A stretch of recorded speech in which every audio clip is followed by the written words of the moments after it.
Salam damai dan sejahtera. Banyak orang yang tidak memahami apa konsekuensi logis dari Tuhan kita hanya mendirikan satu gereja. Kalau saja semua orang Kristen memahami hal itu, tidak akan ada orang yang mau berada di luar gereja yang didirikan Tuhan. Salah satu konsekuensi yang penting dan berdampak bagi keselamatan adalah ini. Kitab suci hanya dapat dipahami dengan benar dari sudut pandang gereja Kristus, bukan dari sudut pandang gereja-gereja atau agama-agama lain. Ketika para rasul berbicara tentang gereja, maka yang dimaksud adalah gereja Katolik, bukan yang lain. Juga ketika para rasul berbicara tentang nubuat-nubuat yang akan terjadi, itu semua berbicara tentang gereja Katolik dan apa yang akan terjadi padanya, bukan tentang gereja-gereja lain yang sama sekali tidak mereka kenal. Ini termasuk juga kitab Wahyu yang berbicara tentang nubuat-nubuat akhir zaman. Nubuat dalam berbagai gambaran simbolik yang ada di dalam kitab Wahyu hanya mungkin dipahami dengan benar dalam konteks gereja Katolik.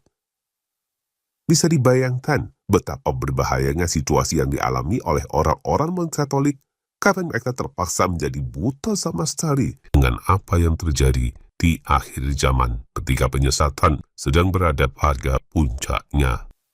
Salah satu nubuat penting tentang kedatangan Tuhan di akhir zaman ditulis oleh Rasul Paulus. Janganlah kamu memberi dirimu disesatkan orang dengan cara yang bagaimanapun juga. Sebab sebelum hari itu haruslah datang dahulu murtad dan haruslah dinyatakan dahulu manusia durhaka yang harus binasa. 2 Tesalonika 2 ayat 3. Kemurtatan yang dimaksud oleh Rasul Paulus tentu bukan terjadi pada orang-orang Yahudi atau bangsa-bangsa lain, tapi ada orang-orang Kristen yang ada di dalam satu-satunya gereja Kristus. Jadi Rasul Paulus menubuatkan adanya kemurtatan di dalam gereja Katolik sebelum kedatangan Kristus. Kemurtatan besar ini merupakan hasil dari serangan terberat iblis terhadap satu-satunya gereja Kristus yang tidak lain adalah gereja Katolik. Sementara bagi gereja Katolik, kemurtatan besar ini adalah ujian terakhir yang akan memurnikannya sebagai mempelai Kristus agar layak menyongsong kedatangan Yesus Kristus yang kedua. Mengapa iblis hanya menyerang gereja Katolik? Karena semua yang ada di luar gereja Katolik, entah itu gereja Ortodoks apapun Protestan, sebenarnya sudah lebih dahulu jatuh ke tangan iblis. Dengan demikian, iblis tidak perlu repot-repot berupaya menjatuhkan mereka lagi. Jadi menjelang akhir zaman, hanya gereja Katolik saja yang menjadi sasaran utama serangan iblis dan akan mengalami kemurtatan besar, seperti yang sudah dinubuatkan. Selanjutnya, jika nubuat kemurtatan besar itu tentang gereja Katolik, lalu bagaimana dengan janji Tuhan Yesus bahwa gerejanya tidak akan terbakar? Nubuat kemurtatan besar tidak bisa dilepaskan dari pasangannya, yaitu nubuat tentang adanya sisa umat. Roma bab 11 ayat 2-5. Sekalipun terjadi kemurtatan besar, gerejanya tidak akan terkalahkan, karena Tuhan akan menjaga adanya sisa umat yang setia. Dan sisa umat yang setia itulah janji Tuhan bahwa gerejanya tak akan terkalahkan, tetap tergenapi dengan sempurna. Sama seperti kemurtatan besar yang dimaksud oleh nubuat Rasul Paulus hanya terjadi di gereja Katolik, demikian juga sisa umat yang dimaksud Rasul Paulus juga hanya terjadi di dalam gereja Katolik. Dengan kata lain, pada saat kemurtatan besar di gereja Katolik, akan terjadi perpecahan internal antara mereka yang jatuh ke dalam kemurtatan dan mereka yang tetap setia sebagai sisa umat. Baik orang Katolik yang murtad maupun yang setia, keduanya ada di dalam gereja Katolik, seperti perumpamaan lalam dan gandum yang ada dalam satu ladang. Martin Luther paham bahwa kemurtatan besar yang dimaksud oleh Rasul Paulus terjadi di gereja Katolik. Maka dia mencoba menggunakan gagasan tentang kemurtatan besar itu sebagai pembenaran bagi protesnya terhadap gereja Katolik. Dalam pandangannya, gereja Katolik sudah jatuh ke dalam kemurtatan besar, seperti yang dinubuatkan oleh Rasul Paulus dan sudah berubah menjadi Babel besar seperti yang dinubuatkan Rasul Yohanes dalam kitab Wahyu. Tapi penafsiran ini tidak cocok, karena nubuat kemurtadan besar seharusnya diikuti dengan munculnya sisa umat yang setia di dalam gereja Katolik pada saat yang bersamaan. Kondisi itu perlu agar janji Kristus bahwa gerejanya tak terkalahkan Allah maut tetap tergenapi sempurna.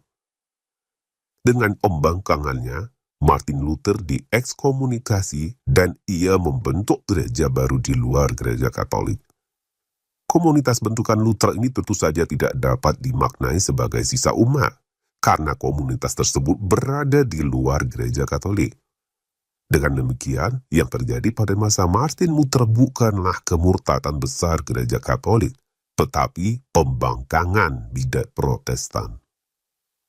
Pada ekstrem yang lain, kesalahan juga terjadi pada sebagian besar orang-orang Katolik. Karena meyakini gereja Katolik tidak akan terkalahkan sesuai janji Kristus, banyak orang Katolik yang menupuk kemungkinan terjadinya kemurtadan besar di gereja Katolik, padahal ini adalah nubuat yang pasti akan terjadi. Akibatnya, banyak orang Katolik yang menukik mata terhadap banyaknya penyimpangan yang terjadi di gereja Katolik dan berusaha menerimanya sebagai kewajaran. Berbagai perubahan di gereja Katolik yang terjadi setelah Konsili Vatikan II, seperti perubahan liturgi dengan munculnya Misa Novus Ordo, munculnya semangat ekumenisme, Paus yang mengadakan doa bersama semua agama, Paus yang mencium Quran, skandal berhala pacamama di Vatikan, pemberkatan bagi pasangan LGBT, juga penyangkalan Paus Fransiskus terhadap Yesus Kristus sebagai satu-satunya jalan menuju kepada Bapa, dan banyak penyimpangan-penyimpangan lainnya adalah tanda-tanda yang amat jelas bahwa kemurtadan besar memang sedang terjadi di gereja Katolik sesuai nubuat. Tapi sebagian besar orang Katolik, baik klerus maupun awam, ternyata sudah kehilangan akal sehatnya. Mereka tidak mau mengakui itu semua sebagai penyimpangan dan tanda-tanda terjadinya kemurtadan di dalam gereja seperti yang sudah dinubuatkan. Mereka memilih untuk menerimanya sebagai kewajaran dan bagian dari upaya gereja untuk mengikuti perkembangan zaman. Akibatnya mereka ikut serta menjadi bagian dari kemurtadan besar yang sedang terjadi. Tuhan menghendaki kita mampu membaca tanda-tanda zaman, Matius 16 ayat 2 hingga 3.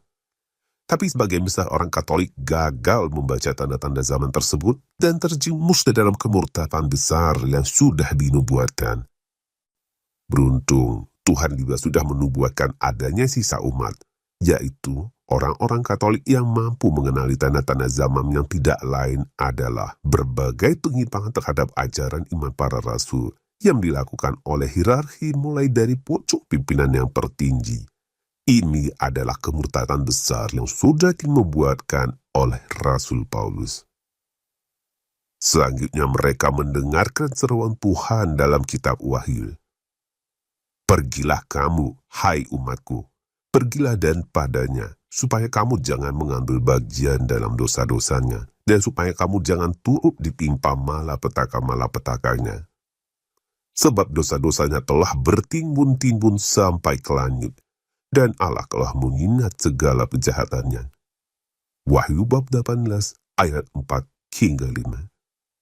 Tuhan tidak mendirikan gereja selain gereja Katolik. Maka yang dimaksud tentu saja bukan keluar dari gereja Katolik, melainkan keluar dari kemurtadan besar yang sedang terjadi, yaitu dengan jalan kembali setia pada ajaran iman para rasul di dalam gereja Katolik. Mereka adalah orang-orang Katolik tradisionalis yang menolak Konsili Vatikan II dan semua pembaharuannya. Itulah sisa umat yang dinubuatkan oleh Rasul Paulus. Baik Martin Luther yang menafsirkan kemurtadan besar telah terjadi di gereja Katolik pada abad 16, maupun orang Katolik yang menyangkal terjadinya kemurtadan besar hari ini, sama-sama salah. Martin Luther bersalah karena ia menafsirkan kemurtadan besar itu secara prematur pada saat tidak ada kemurtadan apapun di dalam gereja Katolik. Sementara, sebagian besar orang Katolik pendukung konsili bersalah karena menutup mata pada kemurtadan besar gereja Katolik yang sedang terjadi di depan mata mereka. Sesuai Mugual, kemurtadan besar pasti terjadi di gereja Katolik. Dan dari segala perubahan merusak yang terjadi di gereja Katolik setelah Konsili Vatikan II, ada cukup alasan yang kuat untuk mengatakan bahwa kemurtadan besar itu sedang terjadi saat ini. Tapi Tuhan juga sudah menubuatkan adanya sisa umat yang tetap setia pada ajaran iman para rasul, juga di dalam gereja Katolik. Pada sisa umat inilah janji Tuhan bahwa gerejanya tak akan terkalahkan, tetap berdemati. Nah, dari sini kita tahu betapa pentingnya memahami kitab suci dari sudut pandang gereja Katolik. Hanya dari sudut pandang gereja Katolik saja kita dapat memahami bagaimana kita dapat tetap selamat dengan menjadi bagian dari sisa umat yang setia pada ajaran iman para rasul di tengah kemurtadan besar yang sedang terjadi.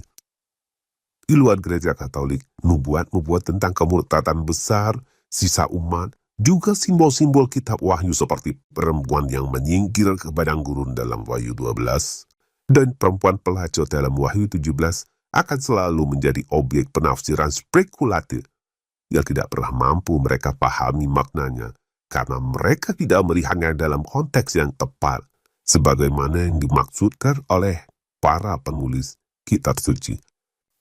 Terima kasih atas perhatian Anda. Viva Christus.